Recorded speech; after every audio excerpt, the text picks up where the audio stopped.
Hi, welcome to Lawwiser, India's first video-only knowledge-sharing platform for legal community. Hi, welcome to UK Unlock 22 series powered by IndusLaw.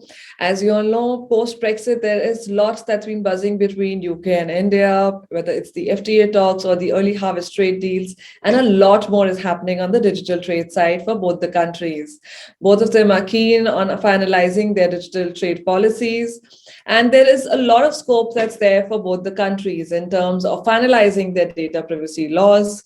And as you all know, UK is out of EU, so there's a lot of scope for them as well to work on their separate data privacy laws, along with India, which is focusing on having a lot of concerns when it comes to data localization and data transfers as well.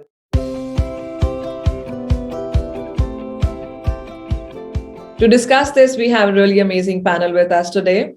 We have Mr. Paul Baker. He is founder and CEO of International Economics Consulting Limited. He is also member of UK All-Party Parliamentary Group on Trade and Investment. He's a trade economist with vast experience in policies on trade, digital trades. And to join him, we have Mr. Ashish Chandra. He has vast experience as general counsel, legal head of companies. Recently, he was with WhatsApp and he's been with Netflix and Reliance Jio as well. Joining him would be Mr. Avimukt. He is founding and senior partner of full service law firm IndusLaw. Welcome, everyone. Thank you for taking time out for us. Thank you. Thank you. So, as we all know, data privacy regulations, are yet to be finalized of both the countries, UK and India. And, India is likely to introduce it in the winter session. At least that's the buzz that's going around. So, starting with you, Ashish, considering you have a lot of experience with companies and the other side as well.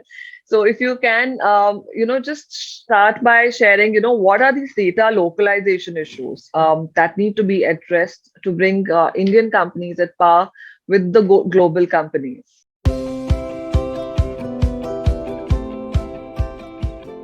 Yeah. Okay. So, thank you for asking. This, in fact, is a very burning question, and I have lived through this over last 3 years. So happy to share whatever broad experience I have. So, I would actually start by saying that data, localization is actually becoming global. More and more countries in the world is, looking to have some localization of the data, within their boundaries. But just stepping back in terms of your first statement that we need to finalize our data privacy regulations. I think at the outset, I believe everybody knows that the data privacy regulations existing in India since 2011 under the information technology rules. And these rules are brief, but they are pretty comprehensive, especially when it comes to the handling of sensitive personal data. And these rules have actually tested time, right? We haven't seen a major havoc around the data protection and privacy over last say about 10 years. And when we are looking at a legislation which is more in terms of data protection, privacy, including data localization. So it's not a new phenomenon. Data localization is not a new phenomenon in India, which is going to be seen or which is going to be seen in the new privacy bill. Data localization exists in India, but under various legislations and for various kind of industries. For example, the most kind of celebrated one or the most kind of noisy ones were the one which were introduced by RBI, and they have imposed very strict kind of penalties or some action against those companies which have not complied with the regulations. So you would find the traces of data localization in telecom laws also. In under RBI, under insurance laws, because some type of insurance data cannot be exported out of India. You would find the elements of data localization in SEBI law also. If there's a market sensitive data that cannot be exported out of India, you will in fact also find some elements of data localization in the cab aggregator guidelines, right? Like all the Olas, Uber, they also say that certain types of ride data cannot be stored outside of India. So this is not something which is going to be seen only in the proposed PDP bill, which would have a very wide impact on the industry. It exists. And I mean, last but not the least, Aadhaar, right? So I believe that most of the industry players, I think, have gone to some maturity where I think they should have the capability of being ready to implement certain elements of data localization when it comes to a very widespread implementation of data localization. Similarly, those people who are supporting the industry, whether they are lawyers, whether they are IT consultants, whether they are your say architecture of cloud, they are also aware of how the data localization should be implemented. But I think the core issue of this talk is that why data localization when internet is global, internet is boundaryless. So why are we talking about data localization? Look, I think there are always geopolitical agendas. There are always nationalistic agenda. There are trade agenda. And as I said that localization is not local; it's a global. So it's a fact which we have to live with. Now, I think what the governments and the regulators need to really think about that how they are going to implement or how they're going to decide the nature and level of data localization. For example, there are three types of what I have experienced. There are three types of uh, the data localization. One is a soft localization, which I would say that wherein you have to keep a copy of the data in India, but a similar copy can be kept outside of India for any purpose for which you have the consent from the users or which you can do under the law. The second other extreme is a hard data localization, which is say that this particular data has to be only kept in India and under no circumstances this can go outside of India. For example, Aadhaar, you'll say Aadhaar authentication kind of data.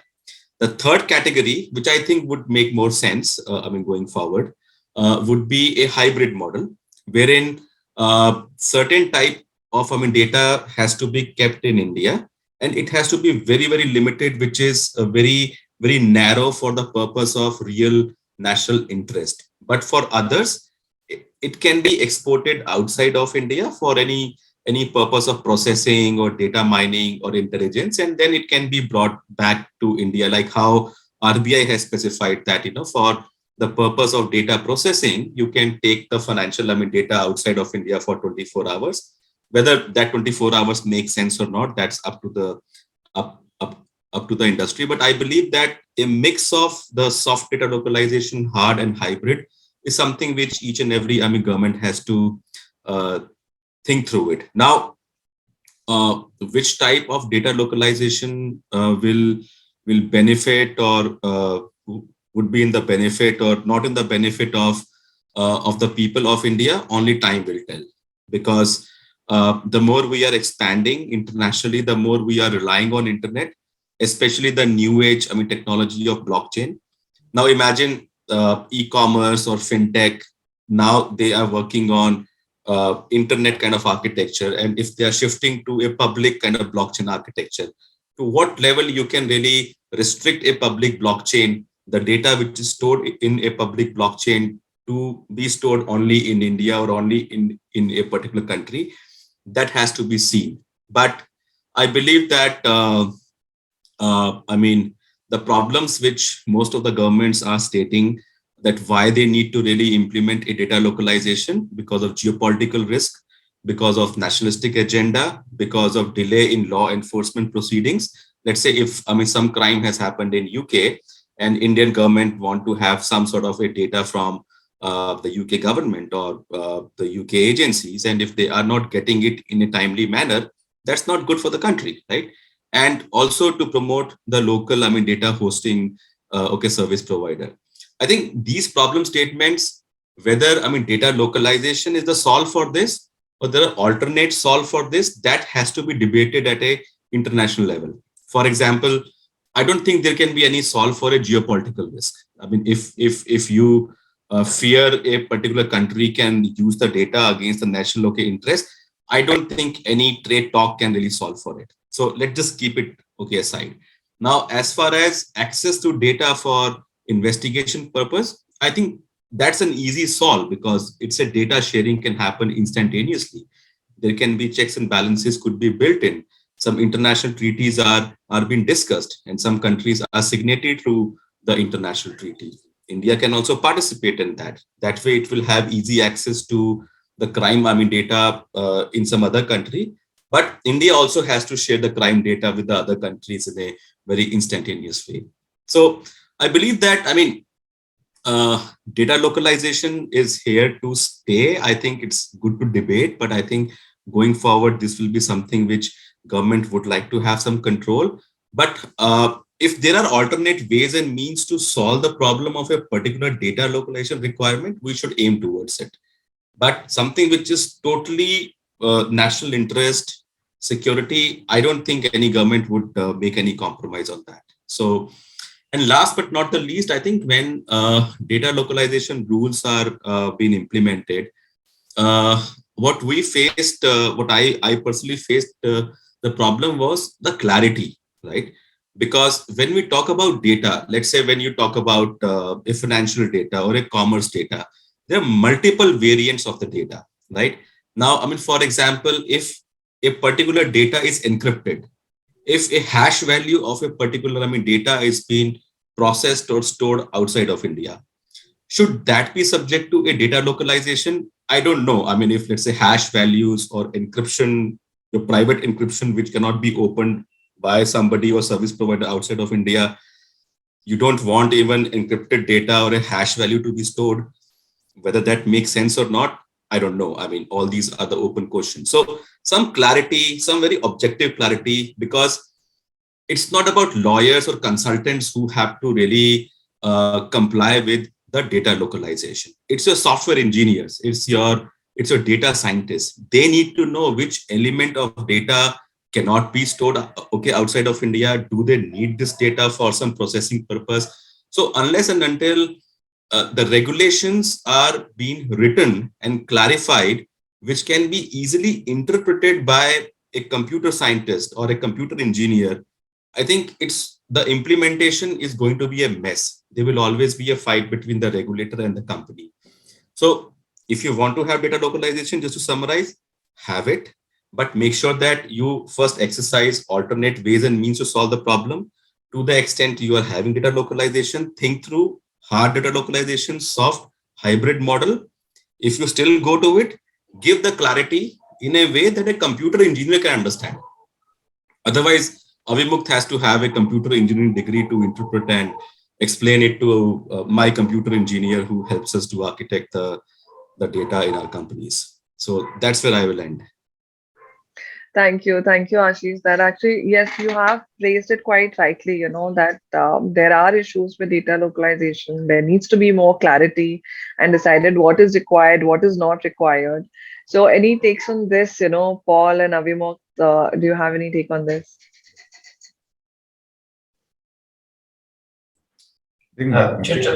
Sorry, go ahead. Go ahead, please. No, go ahead. Just to say, I think Ashish has said it very, very clearly what is needed.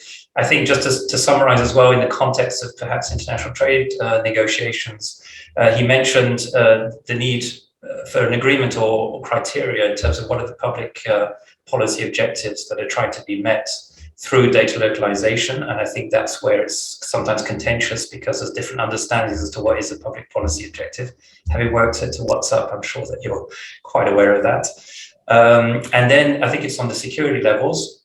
So he was talking about different categorization of the data, how sensitive it is. So again, an agreement on that. And then depending on its sensitivity, what kind of type of localization is required. And so he mentioned soft localization or hard localization as two extreme measures. And the hybrid model is the one that certainly makes the most sense. And just finally, on the complexity of how do you actually police it, how do you enforce it? He was talking about the difficulties of technology, and indeed that is going to be an issue in going forward. So even if these are entered into trade agreements, is that how do you actually then police it and enforce it at the end? So I think he's raised all the issues that are important.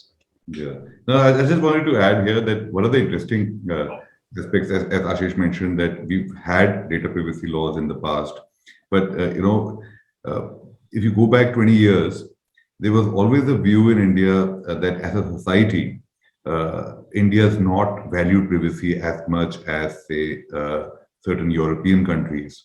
So, for instance, in Germany, they've always had a very strong privacy-based approach. Even the cases in Germany often don't reveal the names of the parties. They're just case numbers, which, for an Indian lawyer is surprising because we pretty much name and shame the parties, at least in most of the civil cases, they're right there. And we have very limited exceptions, for instance, for minors, where you don't give names.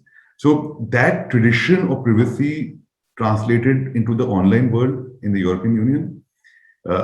India's approach towards privacy seemed initially to be limited. And, as Ashish mentioned, a patchwork quilt, just trying to fix.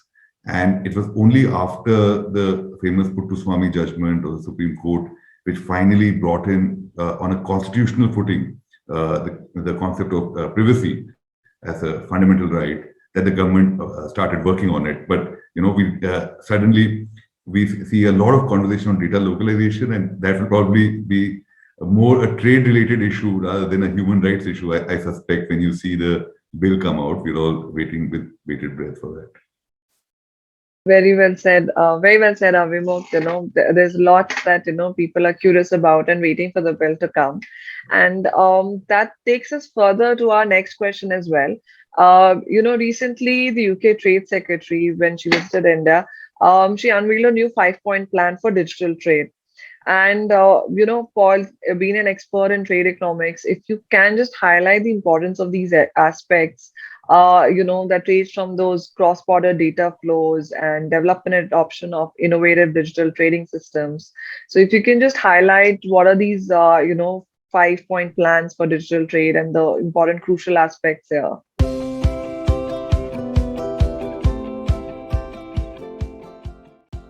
Thank you. Happy to take the question. And again, thank you very much for having me here. It's a pleasure. Just to say, yes, that it's an important step really in shaping the UK strategy with regard to cross-border digital trade. And it tackles some of the most important challenges that need to be addressed in the area of digital trade.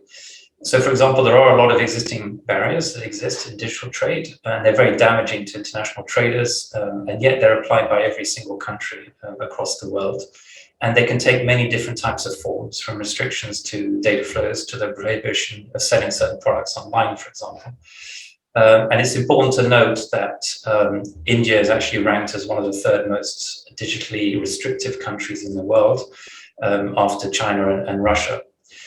So this particular plan that has been put forward by the Department for International Trade is trying to encourage open digital markets, promoting data flows, introducing consumer and business safeguards, introducing digital trading systems, and then promoting international cooperation and global governance in this area.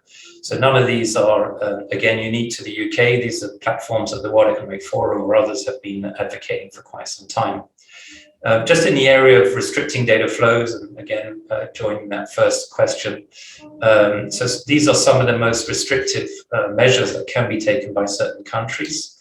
So proponents of this kind of measures have argued that it's important to have such restrictions for data privacy reasons, for cybersecurity reasons, or for law enforcement reasons that were mentioned before. But they obviously, applying these policies, do limit international flows of data, and they can hinder the sound development of digital businesses, not only small business, but also large businesses as well. And it restricts their ability to enter into global value chains. And these data localization measures obviously have impact on productivity. And academics have estimated that in the case of India, the impact could be up to 0.25% of GDP. So while it's important to try and safeguard data privacy issues or public policy objectives, it's also important to try and keep a balance for business as well. Another very important area of the 5-point plan is looking at the regulatory framework to govern digital trade, such as electronic transactions, digital identity, or consumer protection, data privacy, for example. And so most countries have quite a strong foundation in this area. In the case of the Asia Pacific, for example, 60% of countries do not have consumer protection and data protection rules. And so over half the countries actually in the region don't have consumer protection. And so cooperation in this area is really quite critical to improve trust for consumers in this area. In the context of how this will shape perhaps free trade agreements, well, it can be used as a policy tool itself. The UK would like to position itself as the champion of international flow of data, particularly post-Brexit. But some countries have already adopted this trend. So Singapore, Australia, New Zealand, and Japan have already embarked really on these initiatives, and Japan in particular, with the Trusted Flow initiative of the Osaka Agreement last year, was quite instrumental in trying to promote free flow of data. There's also the Digital Economy Partnership Agreement that was signed between Chile, New Zealand, and Singapore, as well as the Australian-Singapore Agreement, the Digital Economy Agreement, have also introduced chapters that are trying to focus on liberalizing digital trade while still keeping regulations intact. We see that the UK reserves a high degree of consideration for public policy objectives in its free trade agreements. If we look at the UK SEPA agreement, it strictly prohibits measures that prohibit free trade of free data flow, but it allows certain safeguards for public policy purposes. If we look at other trade agreements with the UK, there were just rollover agreements that the European Union had with previous countries. And so they do not include digital trade chapters at this stage. And so the UK is looking forward to try and introduce these digital trade chapters. And so a digital trade chapter in the India-UK FTA, as well as the India-UK Data Adequacy Agreement that will be spoken about afterwards, are really quite important areas and proxies really to see the UK's ambition in becoming this champion of international flow of data. So we expect that the UK will try and be and try and uphold some of the adopted provisions on, say, non-discriminatory treatment for digital products, the facilitation of free cross-border flows, and ensuring proper data protection and privacy, as well as prohibiting data localization, which will be the position of the UK, except in the case of public policy considerations. We also expect the UK to try and ban the disclosure of source code as well in its negotiations. So I think all of these 5 points give you a good indication of the UK's position in future trade agreements. Yes, Paul, they do. Thank you for explaining actually all of this, for our audience, because we all read about it, but thank you for simplifying it. And I guess you are right when you say there has to be liberalization for those data flows along with, adhering to the regulations that are there. So Ashish and Avimukt, do you want to contribute anything here? No, I would say +1 with Paul. I think he's the expert in terms of what UK is looking at. But yeah, I think, all these things are a good start in terms of FTA negotiations. So yeah, +1 to him. So that just, I'll move on further then. That just takes us to the next step, as you just discussed about the 5-point plan as well. There is another thing that's coming up, that's the India-UK Data Adequacy Agreement, which is supposed to facilitate cross-border data transfer. So Avimukt, if you can just, highlight this by just explaining to our audience, how will this help in aligning, both the countries' local data laws with the international practices?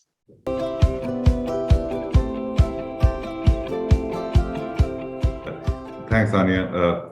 So just as a brief primer for some of the audience who may not be aware or who were holidaying on Mars, the UK exited the European Union recently. And initially, the UK did not have any GDPR. It was part of the European Union GDPR. So India's efforts in terms of an all-encompassing personal data protection laws, a data protection authority, a lot of the terminologies in our original ADP bill back in 2019 were based on aligning our data privacy and data protection regime with the European Union GDPR. And this would enable free cross-border transfers. This would enable a lot of trade to exceed its expectations. Now, two things happened. One is UK left the European Union and has its own GDPR framework where they're closely aligned with EU GDPR, but they are different. So they are able to negotiate data adequacy on a separate footing to some extent. The second thing is the European Union, the court came up with a Schrems II decision, which effectively went ahead and said that you have to have adequacy determination. The thrust of the European Court of Justice is that they want to limit data flows or free flow of data, because you see data flow still happens. There's a huge amount of data flow which happens.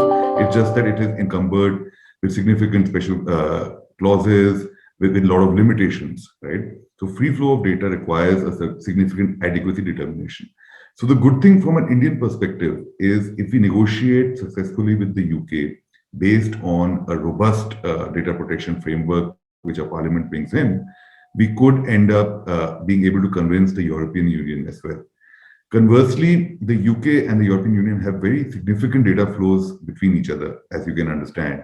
And therefore, any negotiation with the UK would be viewed very carefully by the European Union, because there should not be a situation where the UK becomes effectively like a conduit.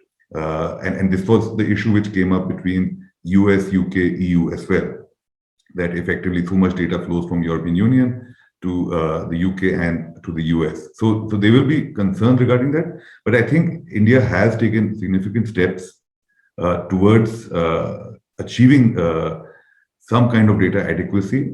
We still have to see the bill in its final shape, how it comes out. There could also be, I think earlier Ashish and Paul both mentioned the impact on trade.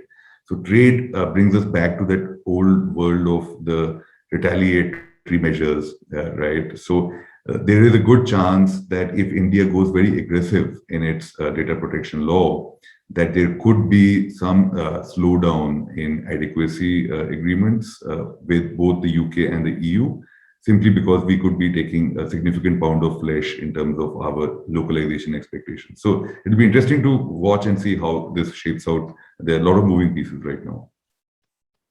So very well said, Avimukt. Ashish and Paul, do you have any take here? So I can actually go first, Paul, if you don't mind. So I mean, totally with you. And I think, whenever I hear about, data localization related cross-border negotiations or discussions, mostly I have seen that, people worldwide are keen to really get and host the Indian data, right? I'm not too sure if that is something which we are pitching that, hey, and I'm sure this is also the aim of the Modi government to really make India as a destination of a great data hosting country, because of we're not prone to earthquakes, we're not prone to tsunamis, we have a good weather, and our infrastructure is also increasing. So I think that also has to be kept in mind, that when we are talking about a trade negotiation between two countries, the data has to flow both ways. Like the Indian data can go abroad, and the abroad data can come to India. I think in addition to the data protection bill and all the issues, we also need to fix the larger ecosystem. Like what Paul said, I think some ranking of India, which I believe has to be improved. For example, if let's say you have a data hosting kind of center in, let's say, Noida, where I think you live there or you have the office there, right? Now, if a business is hosting a very critical data, which is outside of India, a business is hosting that data in a server in Noida. And tomorrow, if let's say there is some sort of farmer agitation or some sort of agitation, there is some election campaign going on, some sort of mob lynching happen, and an order come that internet shut down in Noida for next 2 days. So I don't know, if there's an internet shutdown in that area, how would that impact the hosting service provider in Noida, right? And that ecosystem. Similarly, how law enforcement agencies and regulators are thinking about data disclosures, search and seizures. Do they have the understanding that how they need to use their orthodox search and seizures and data disclosure rules to handle a data disclosure from a particular server based in India? I think apart from the data localization bill, this ecosystem also has to be matured. Our judiciary has to be more educated through training whenever they have to pass some orders on these kind of things which impact the data. In isolation, it will not work. I mean, we would be then forced to give our data outside. But if we want to import the data into India, if we want large UK company to make India as a base for hosting, this other ecosystem also has to be upgraded and improved. No, that's a fantastic point, Ashish. In fact, that's the thrust of that data center policy also of the government, because just like solar parks, the concern is you need to have a lot of it's not just about the earthquakes; it's also about the environment, the overall environment. It is actually no coincidence that Bangalore has historically been the chosen place for all call centers and for outsourcing arrangements, because it's very far away from earthquake. It is very far away from any nuclear missiles strategically from our neighbors. So there are a lot of factors which go in on hosting data. So that's bang on. You have to see the whole geopolitical aspects as well as the society in which you are having those data centers. So this will be something to watch. Paul, do you have anything to say here? No, I think it's all been said. No, very beautifully said. Covers it well.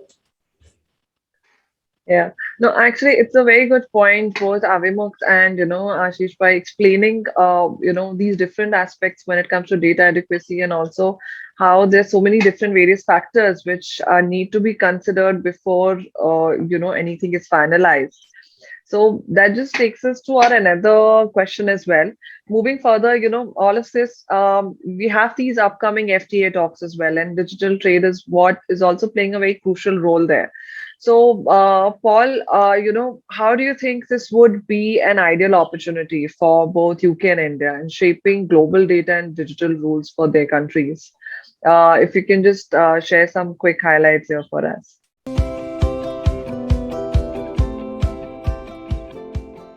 Yeah, I'll try. It's a big question, quite loaded. So Avimukt actually mentioned about really the differences of perspectives on this. And so he's mentioning about Germany having, for example, privacy at the heart of society, much more so than India. So we are coming from different approaches. If we look more globally, we look at the US approach, for example, it's much more commercial orientated. It's looking for free trade and liberalization in this area. And data is really regarded as a commercial asset, not as a public asset. The Chinese approach, for example, is really having very strong digital trade restrictions and very much government interferences, and they have very strong data localization requirements. The EU approach is privileging much more public policy objectives, but also consumer and private data protection. I think what's going to happen next month at the ministerial conference in the WTO, and where India in particular has been seen as very vocal, to be polite, by some members, or even obstructionist in other circles. But I think certainly India has a very strong position on this, and a very strong desire, I think, to shape the rules at the multilateral level. And they have a big following of developing countries that are also supporting what they're doing. On the other side, we have more of the OECD countries who are looking at much more liberal rules, more data localization, restrictions being lifted, etc. So I think when we come out of the MC12, which is perhaps likely to fail, or it will be a watered down agreement at best, but we will get a better appreciation, I think, as to how much give and take will happen. Of course, in a FTA between two parties like India and UK, we expect to go much further than at the WTO level, because obviously the scope will be much wider and deeper.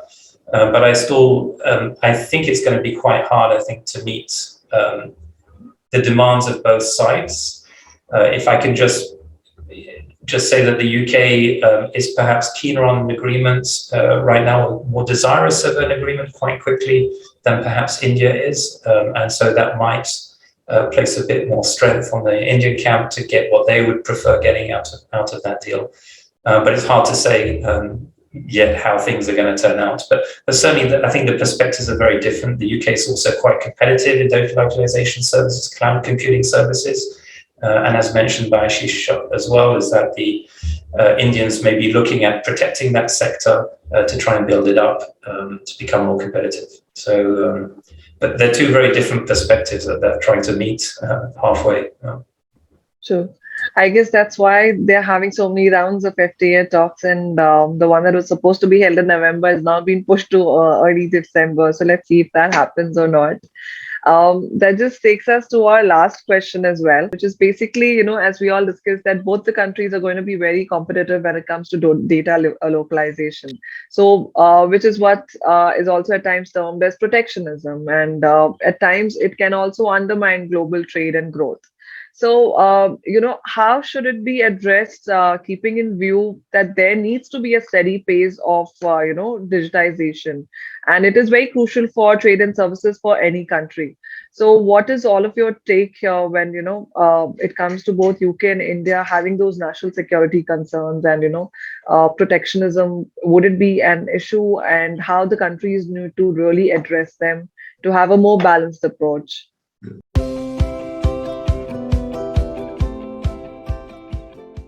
I'll go first here. One of the issues, because we often see the national security concern come forward, and people get confused as to why any government would have concerns, right?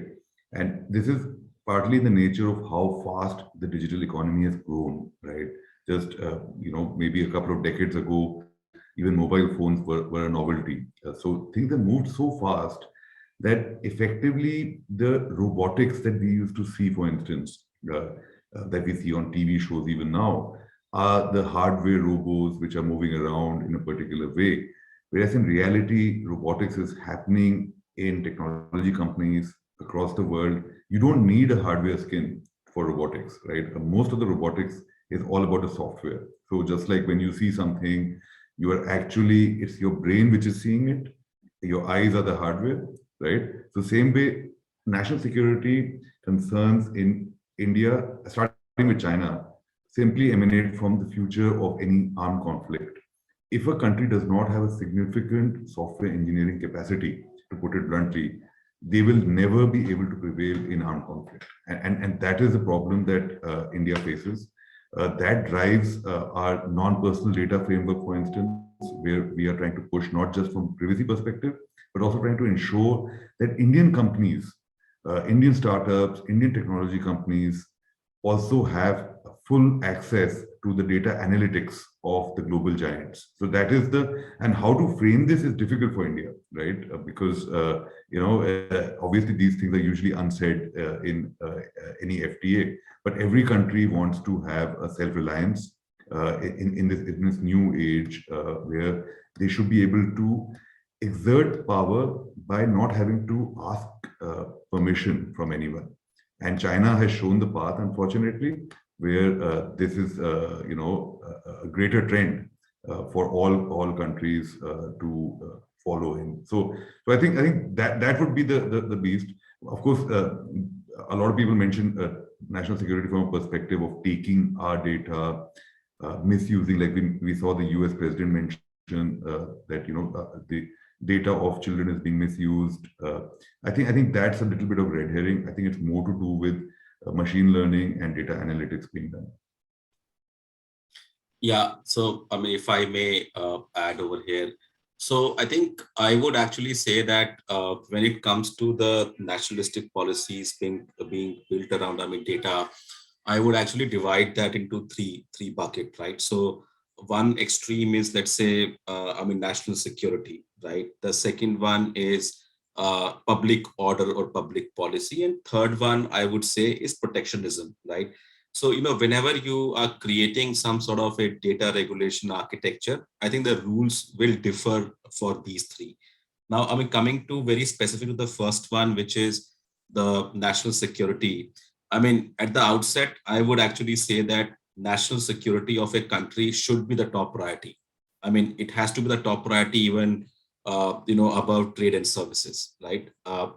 Because if there's no nation, then there's no trade and services. Having said that, like Avimukt said, that now the world has progressed so much over last about decade or so, that the line between a digital trade and services or actual trade and services and national security is getting blurred, right? And it's not about, okay, fighting the war at Siachen or the border. I mean, trade wars and cyber wars are the real wars. Now, it's not only like, it's not that we as a nation have to really, protect our borders in the form of national security. We also have to ensure that in the overall realm of national security, our resources to keep our borders safe, the taxes that we generate, the employment that we create, the entrepreneurship that we create is also being preserved to augment the agenda of national security. Which means if there's no trade and service, there's no nation. The nation has to progress to be able to secure itself. If India as a nation don't have much resources, why would somebody invade? Why would somebody fight with us, right? So for us to really focus on the national security, we need to promote trade and commerce. And these days, digital, commerce is where most of the money lies. And like Avimukt said, that there is no straitjacket formula to this. I don't think anybody in the world can really have a formula to balance between the national security and promotion of trade and commerce between two countries which have geopolitical kind of tensions. But in the digital world, no country can grow in isolation. Every country brings some element of value add to the entire ecosystem. Now, when we have moved, I have been working in internet industry in India when they were about 10 to 15 million internet users. Today, you launch an app and in 2 hours, you can get 10 to 15 million users in an app. So I've seen Web 1.0 to Web now 2.0 and going towards Web 3.0 when we talk about blockchain and NFTs and gig economies and DAOs and DeFis, all these fancy world. And when, let's say, all the internet businesses are moving towards Web 3.0, to what extent national security and data localization would actually make practical sense in the world, I am yet to learn. And I'm very, very excited to see that how the discussions around data localization and actually implementation of the data localization would work in a public blockchain environment, in a NFT environment where monkeys are being built and sold for millions of dollars. So we'll see how the discussions will go in next 6 months to 1 year. So, but again, to come back, national security has to be a country's top priority, but it has to keep into consideration that we are now in a global village and moving towards an open blockchain economy, which sees no boundary, no data localization, no globalization, just one world. Yeah, just then maybe I haven't got much to add. I mean, I think they've said it all already very adequately. I think it's difficult to know where we're going with the digital economy anyway in general, because it's quite hard to predict what would be necessary in 10 years' time to start regulating. And so I think that's another concern is, Avimukt already mentioned about we've already gone so far and we're hitting new hurdles, whether it's, for example, Industry 4.0 and the impact on jobs. So perhaps we'd want to restrict things just to ensure that we can safeguard some jobs, for example. But of course, then there's, maybe there's crime and other national security concerns as well. But it's quite hard. The digital economy has a big impact in terms of building competitiveness and building knowledge and skills in different areas. And so labor is going to be impacted by the digital economy. Competition, tax issues are very significant. And again, this is an area where India would like to remain the right to tax digital transactions.